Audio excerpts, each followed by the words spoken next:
Britain's first semi-automatic rifle. It was first tested in May 1908 and had many failures. Several improved designs followed, none which completely satisfied the Small Arms Committee. The Farquhar Hill is a long recoil operated semi-automatic rifle with a rotary bolt locking. It is in the standard Trio 3 British cartridge, which is 7x7mm caliber and fed from a 19-round drum magazine. Magazine variations include a 10-round truncated cone and a 65-round drum magazine. It has a muzzle velocity of 732 miles per second, or equivalent 2,400 feet per second, and is slighted to 1,500 yards, which is 1,370 meters. One example was tried in the US late in the First World War using a drum magazine. The British Army had appeared to have adopted the order for a Farquhar Hill rifle in 1918, but the end to hostilities in Europe led to the cancellation of the order before any rifles could actually be delivered. The rifle did see some use in British aviation and British aviators, along with the same lines of the Mauser 1916 and the Mondragon rifles for the Germans.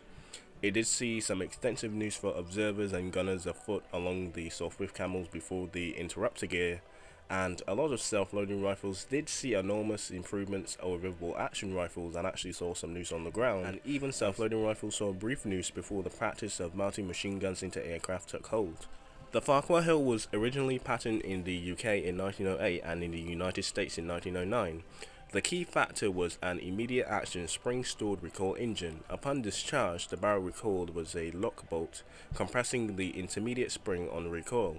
Upon returning to the barrel to the forward position, the energy stored in the intermediate spring circled and bolt back and forth, extracting and ejecting the spent case and feeding a fresh round into the new stationary barrel. The main goal was to achieve smooth and reliable cycling, but the design was very complicated and thus badly suited for a military firearm.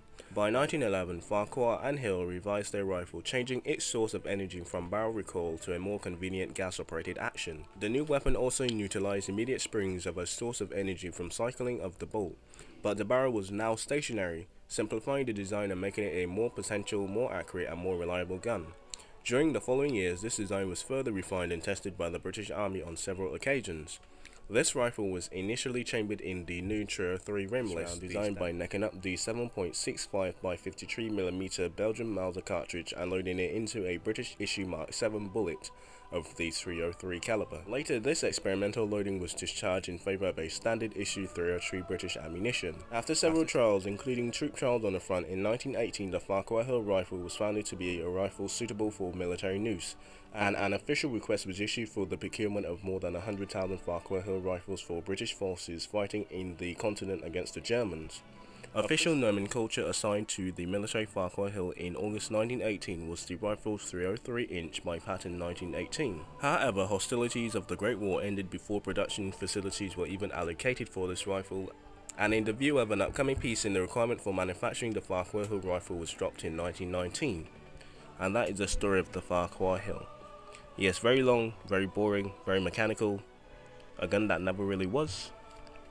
Kinda. It did see service in the air, but unlike the Sub-Slaughter 1916 and the Mondragon, it actually saw some service on the ground. So, I mean, unlike the Farquhar Hill, the Mondragon and the Sub-Slaughter 1916 actually saw a bit of infantry ground war, and of course there were trials on the Western Front, of course, but other than that, it was a gun that never really was, but saw some action during the Great War period. So, it was a gun that never was, but if you do not pass 100,000 units, you're not really considered a gun that was, so, which would be World War I weapons. So, anyway, hope you enjoyed, and I'll see you in the next one. Before we go, during the night, just a quick one before you go. I had some peace and quiet, but now it's going to get ramped up. But anyway, during the 1920s and the early 1930s, the Farquhar Hill brand redesigned this rifle into a light machine gun for a more lighter weight design.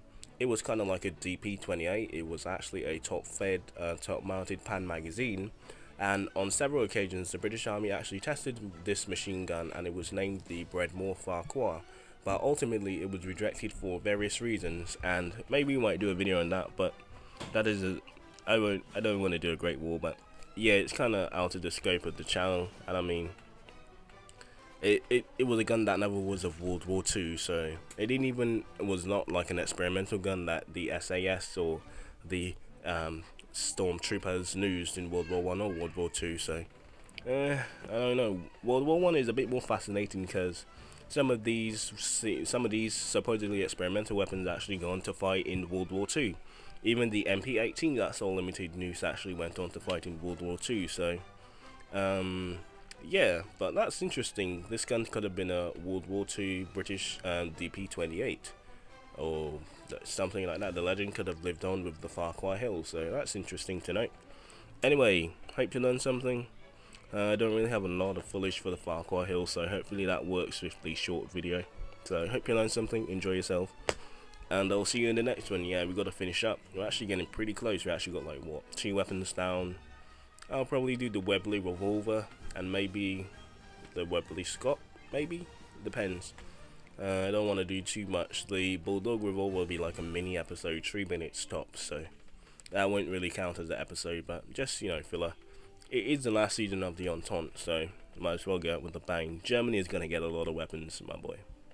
It is the final season of the whole series, and Germany just has that much arms to cover, so it was going to be that. It was going to be a win-win for Germany either way, so hope you learned something, and I'll see you, I don't know, probably Monday, maybe. Alright, later guys, learn something.